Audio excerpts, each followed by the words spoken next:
Have you ever looked at your landscape painting and felt like the sky just isn't dramatic enough? In this video I'm going to show you how I pushed clouds further using a palette knife combined with a simple paper towel hack.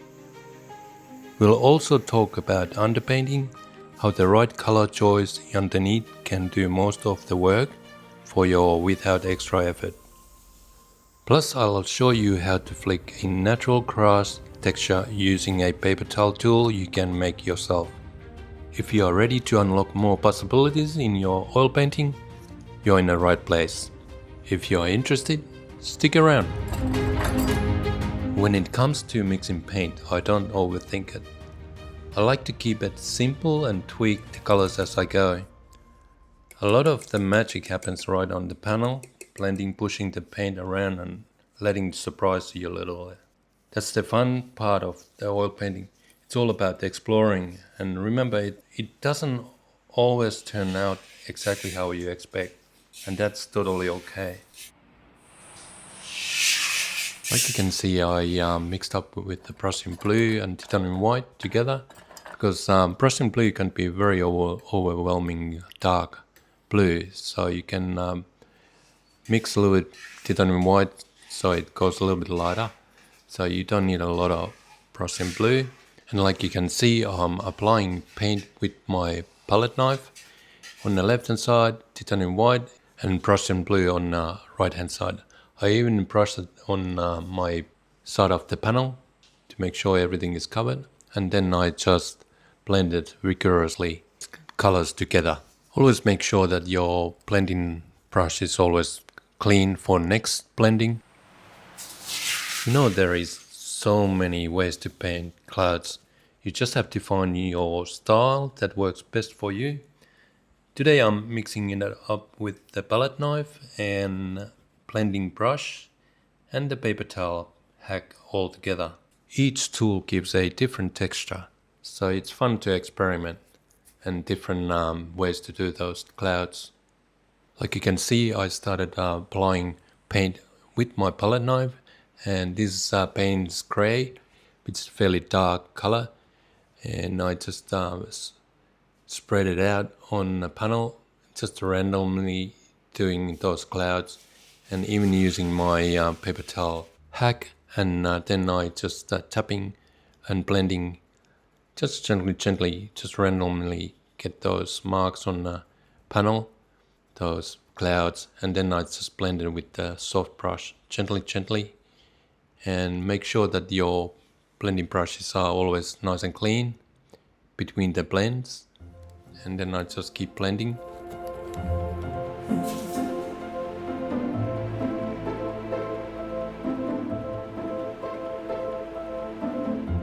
And now I'm just adding up a little bit titanium white edge of the cloud and just spreading it again a little bit more, and I do it at the other side as well.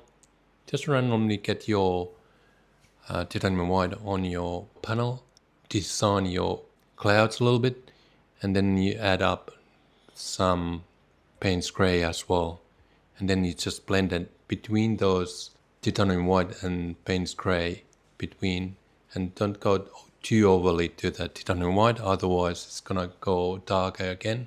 And then you just blend it with your soft brush gently, because the base blue sky is still fresh, so you don't want to much it up too much, so very gently you proceed, and then just adding up again titanium white and blend it again gently, and it's just building up the scene on the sky and all the clouds. Like you can see, I'm just twisting the paper towel a little bit, and then I just tap it on titanium white, and then tap it on panel, just to get those cloud highlights on the top of the darker clouds. Last week I had some fresh oil paint left over from a previous painting, so I decided to use it here, and so the yellow ochre color is completely dry by now, and just adding a touch of Indian yellow to warm up the hill and the field. This is a simple step, but it adds a lot of life to the landscape. So the underpainting is very important to keep it nice and bright. After 2 days and painting is completely dry and ready for the second layer, we're using a painter's blue masking tape just to get the round hill nice clean line at first, and then I'll show you how to do the mountains, the blue mountains behind it. I just split the blue masking tape in the middle to get a bit of shapes and mountain tops, and it just gives that nice and uneven mountain tops, which I like. And then I just go with my angle brush, I just smooth it up a little bit, especially if it's leakage a little bit underneath that masking tape. So you can just smooth it up with your angle brush afterwards. And I'm using a palette knife to apply that paint on even on the mountains, but you can use your brush with it. I'm just used to it to just apply a little bit more paint, a little bit more thicker, and then I just go afterwards with the brush. But it's what do you prefer? It's up to you, obviously. And like you can see, I'm just spreading with the little brush. And I also like using that paper towel to just get little marks on actually on the mountains, and then I'm using as well the angle brush. In this stage of the painting, I was not happy with my mixing of the blue mountain. It was a little bit more towards the green side. So, and plus I was trying to different things and trying to add some hill mountains on the mountain itself, and using the paper towel as well to get those grooves and stuff. But it wasn't working with me properly, so you just have to explore your options, and then I was using the paper towel as well. But this definitely is working. Is just wipe it on the top of between the blue masking tape, and you get that highlight on the top of the mountain. So, and now if it's a little bit too rough, you're just using your angle brush to smooth it up the top of the hill, like you can see it here now. I'm doing just correcting a little bit, and it just worked well. And it's just an easy way to do those mountains in the background.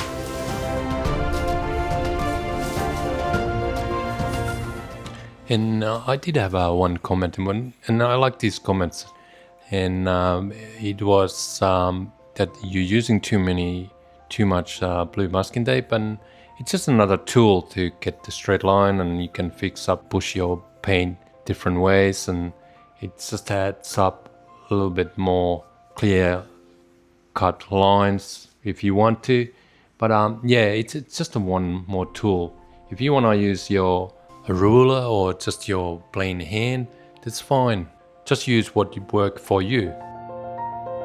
Like I said, I didn't like the mountain color. I just add a little bit more blue color, which is Payne's gray. I think I just adding up a little bit more, and then I just take that masking tape off now, using your angle brush to just smooth it up a little bit, that it's not too sharp line.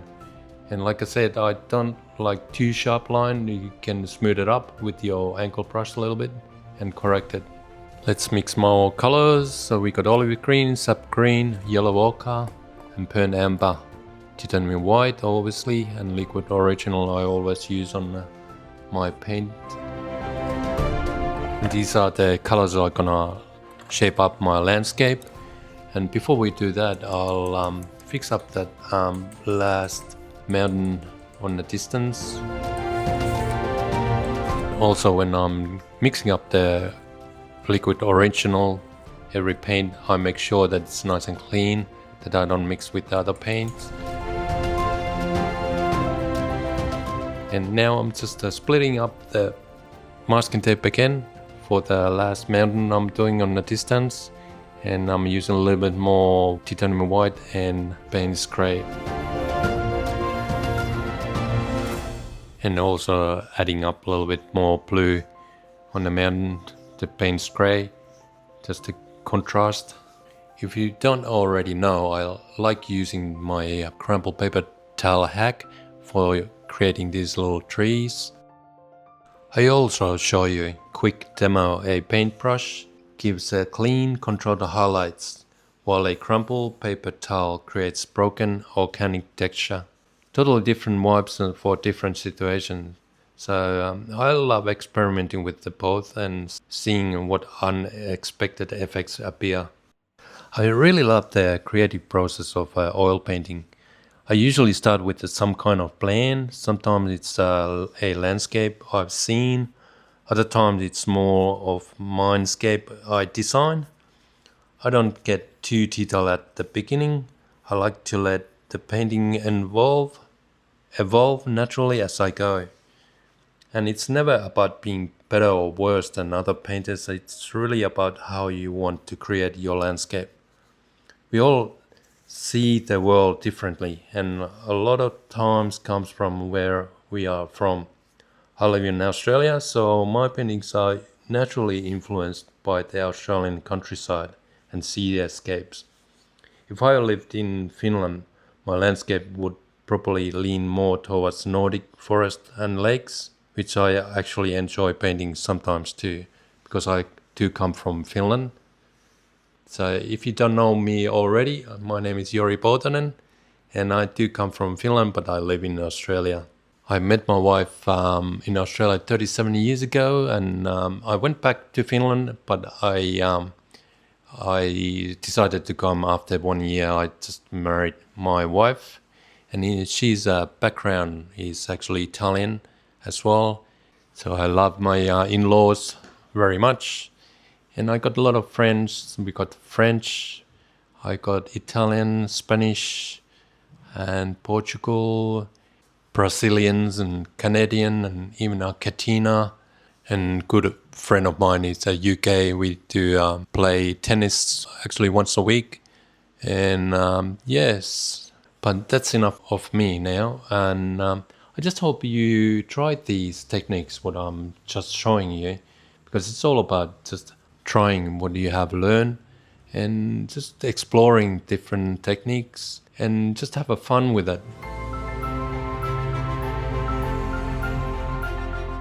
You probably noticed when I'm doing those trees, I tap those trees with my paper towel. I just add some highlights, just a pure titanium white, because we are doing the glazing towards the end and using the transparent oil colors.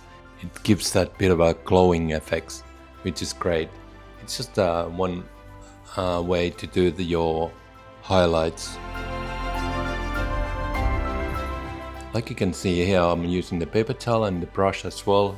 Bit of two combinations, and it just gives that bit of a different effects. Later on I'll show you the paper tool, what I usually make. It's like a whipping motion. We can do those extra effects on the grassland, and just little hack what I discovered over the years, and it just works really well. But I'll show you later on. But this hill, you don't have to use blue masking tape.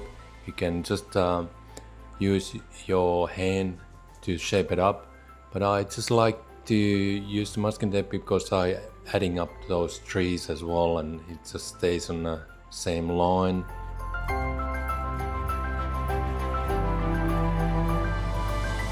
And here I'm just shaping up my paper towel like a cone effect, and like you can see, I'm just making like a little cone and using the edge of that paper towel to do those highlights.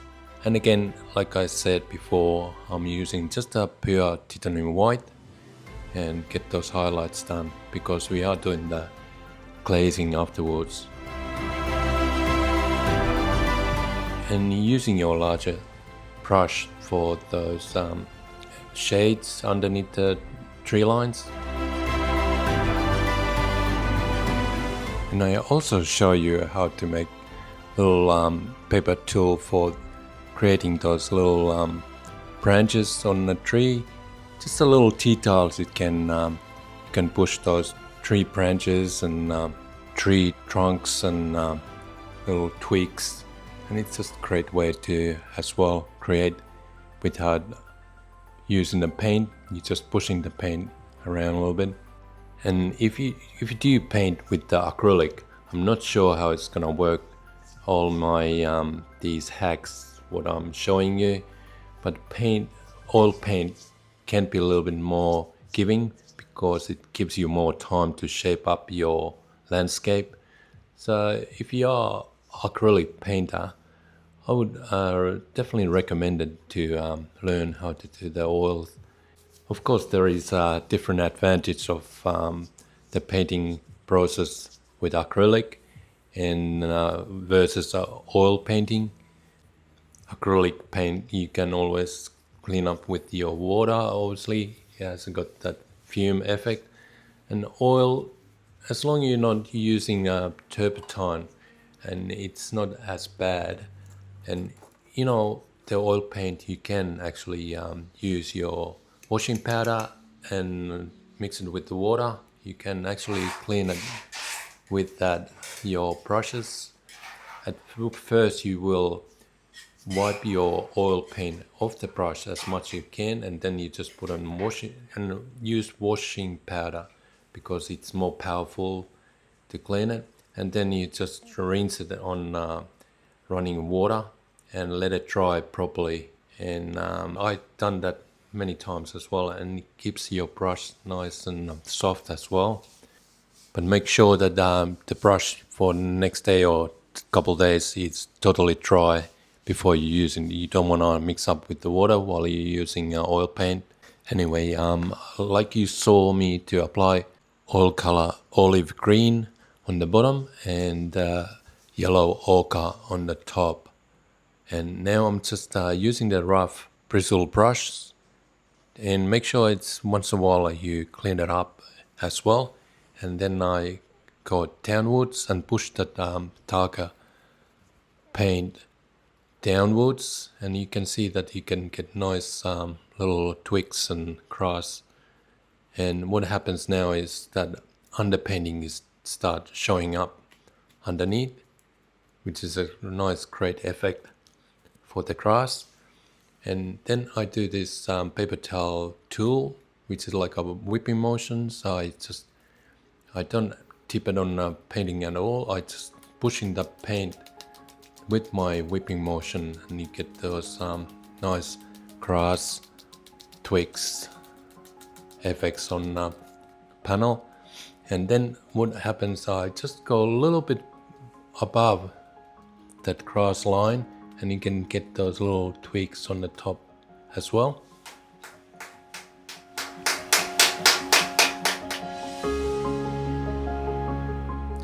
And also fixing up my distant land on the top, in the middle, and just using a little bit more brighter colors because I'm gonna glazing afterwards as well, which is now just getting ready my glazing colors. How you find the glazing, if it's a transparent color, you can just have a look behind the tube, and it does say it's a transparent color or is it opaque. Opaque color actually covers the whatever you paint on. And I have one color which is opaque color, which is that red, Venetian red, which is the roof color I'm gonna eventually paint on my little house on the top of the hill. And my favorite glazing color, transparent color, is the burnt sienna, because it's so versatile. Even if it's so reddish, brownish, reddish, so sort of between, and it just actually with the glazing it just changes depending what your under painting color is. So it's a great way to get a little bit more dimension for your fields as well. And also I'm using the Indian yellow as well. And then if it's overly done, then you just wipe it off. And the whole idea is to get a very subtle color change on your fields and even on the trees. I'm just tapping up those trees now, color of the gold green, what I'm using on this those trees. And if it's overwhelmingly too bright, then just wipe it with your paper towel a little bit. Because painting is totally dry, it's easier to control the color now. You can wipe it off, add it up, or however you want it to be.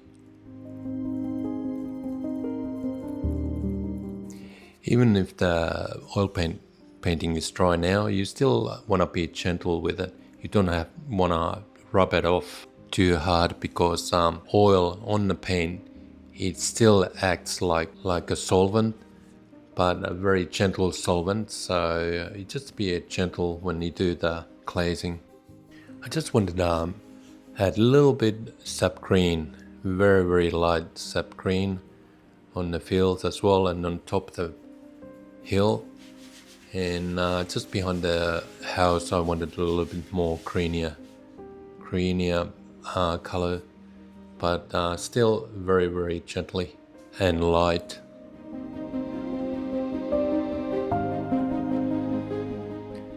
End of the painting is just all about just detailing and adding up little details, and that's a big point to how I build the landscape painting, from underpainting to dramatic sky and experimenting with the textures using palette knives, brushes and paper towels. If you enjoyed this video, make sure to hit like, subscribe and click the bell so you don't miss more oil painting tutorials, and comments below. I'd love to know what techniques you like to use for clouds and landscapes, so let me know. I really appreciate your time, and thank you so much, and see you on next video. Thank you. Bye now.